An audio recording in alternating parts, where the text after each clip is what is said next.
जय हिंद। आज के इस वीडियो में हम बात करेंगे कि अगर कोई समीकरण दिया हो तो उस समीकरण में हम ये पहचानेंगे कि दिए गए समीकरणों के कितने हल हो सकते हैं और यदि उनके ग्राफ खींचे जाएं तो वे रेखाएं एक दूसरे से कैसी होंगी। कहने का मतलब ये है, जैसे कि हम जानते हैं कि जो दो चर का रैखिक समीकरण होता है उसका कुछ ऐसा रूप होता है a1x plus b1y plus c1 बराबर 0, a2x plus b2y plus c2 बराबर 0। अब जो ये दोनों समीकरण दिए गए हैं, इन दोनों समीकरणों का एक ग्राफ भी बनाया जाता है। तो ये रेखाएं जब ग्राफ बनाया जाएगा, एक्स वाई की कुछ वैल्यू मिलेंगी, तो ये समीकरण एक दूसरे को, यानी कि जो इनके ग्राफ खींचे जाएंगे, रेखाएं खींची जाएंगी, ये एक दूसरे को काटेंगी या एक दूसरे को संपाती होंगी या फिर एक दूसरे के समांतर होंगी। तो किसी भी दो चर के रैखिक समीकरण में जब ग्राफ खींचा जाता है तो उसमें तीन ही कंडीशंस होती हैं, यानी कि तीन ही शर्तें होती हैं। पहला, रेखाएं समांतर होंगी, ये हो सकता है हमारा पहली कंडीशन। दूसरा, रेखाएं संपाती होंगी, ये हो सकता है दूसरी कंडीशन में।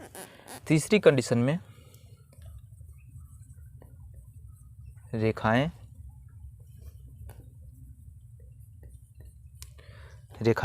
समांतर होंगी, संपाती होंगी, या फिर रेखाएं प्रतिच्छेदित होंगी। अब इसमें समझना हमको ये है कि समांतर क्या होता है, संपाती क्या होता है और प्रतिच्छेदी क्या होता है। देखिए,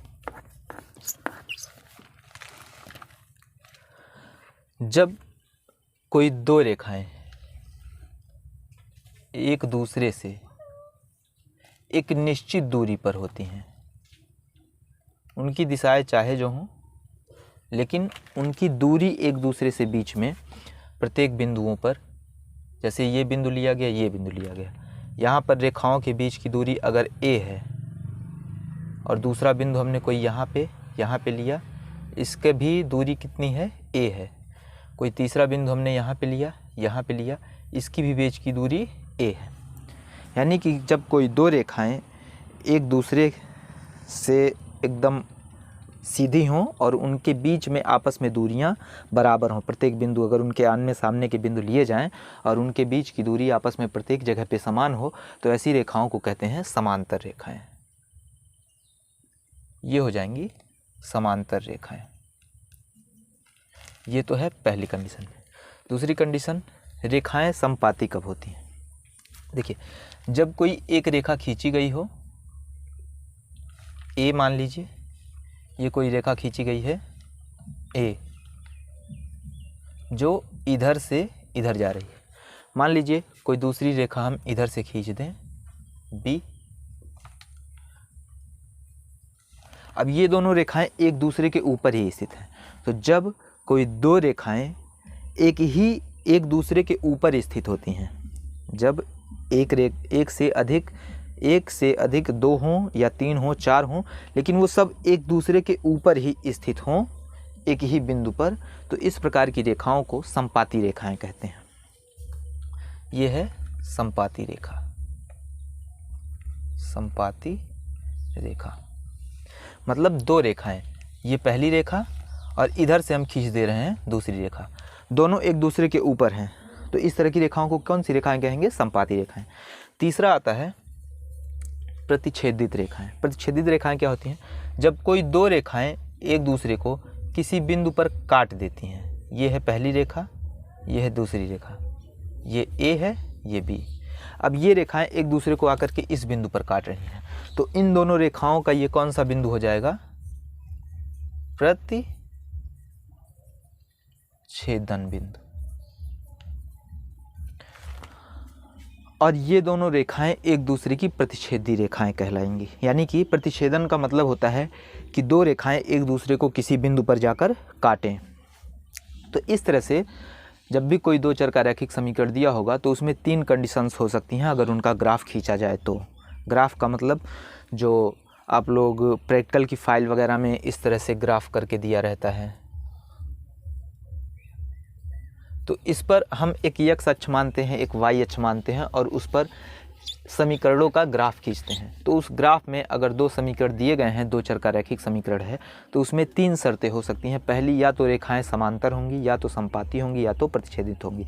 समांतर रेखाओं का मतलब कोई दो रेखाएं जो एक दूसरे से समान दूरी पर प्रत्येक बिंदुओं पर स्थित होती हैं, समांतर रेखाएं कहलाती हैं। समपाती रेखा मतलब दो या दो से अधिक रेखाएं जब एक के ऊपर एक स्थित होती हैं तो उन्हें समपाती रेखाएं कहती हैं। प्रतिच्छेदित रेखाएं दो या दो से अधिक रेखाएं जब किसी एक बिंदु पर एक दूसरे को काटती हैं तो उस बिंदु को प्रतिच्छेदन बिंदु कहते हैं तथा वे रेखाएं एक दूसरे की प्रतिच्छेदी रेखाएं कहलाती हैं। तो इस पर हम देखेंगे कि ये शर्तें क्या क्या होती हैं। चलिए देखते हैं इस पर शर्त क्या होगी।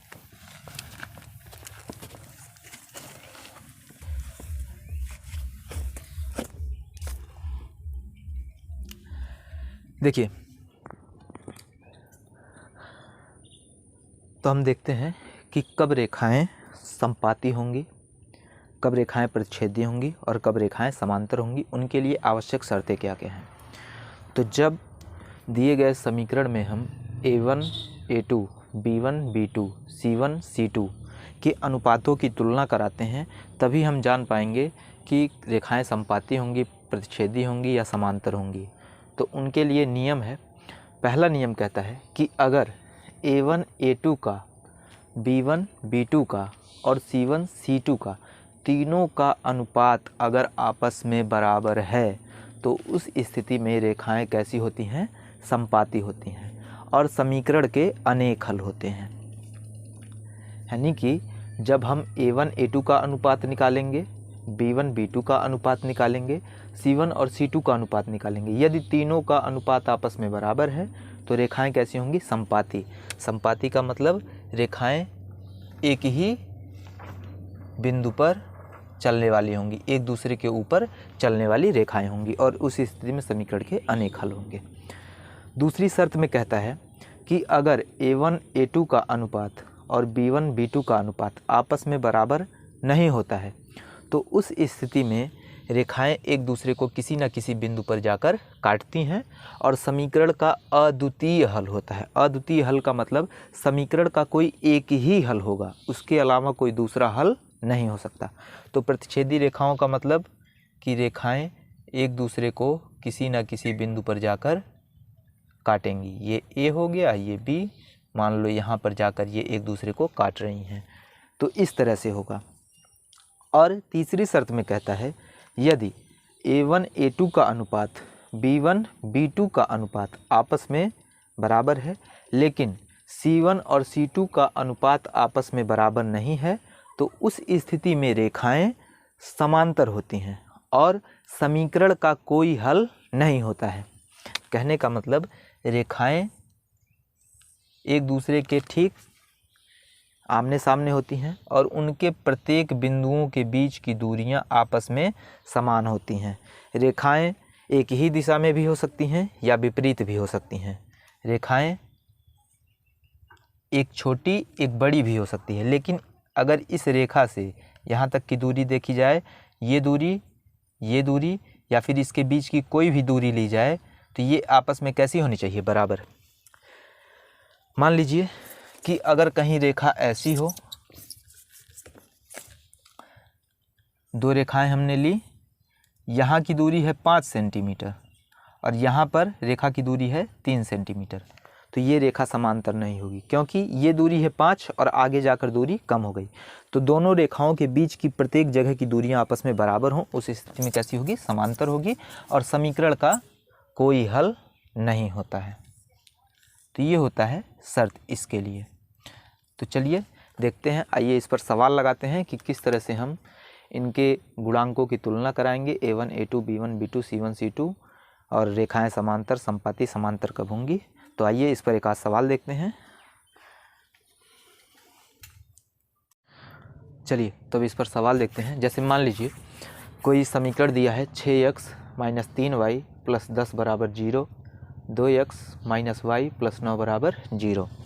तो इसमें कह रहा है बताइए समीकरण द्वारा निरूपित रेखाएं समांतर हैं, समपाती हैं या प्रतिच्छेदी हैं।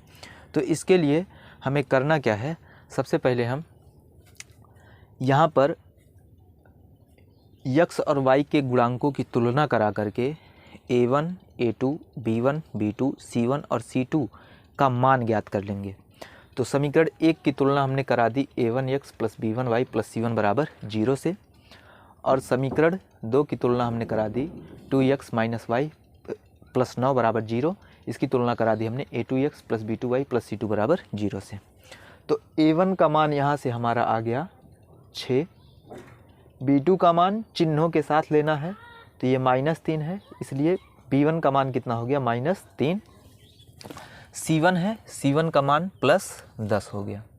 इसी तरह से समीकरण 2 में a2 का मान हमारा हो जाएगा 2, b2 का मान यहाँ पे गुणे 1 कर सकते हैं हम, -1 गुणे y, तो इसलिए b2 का मान -1 और c2 का मान 9।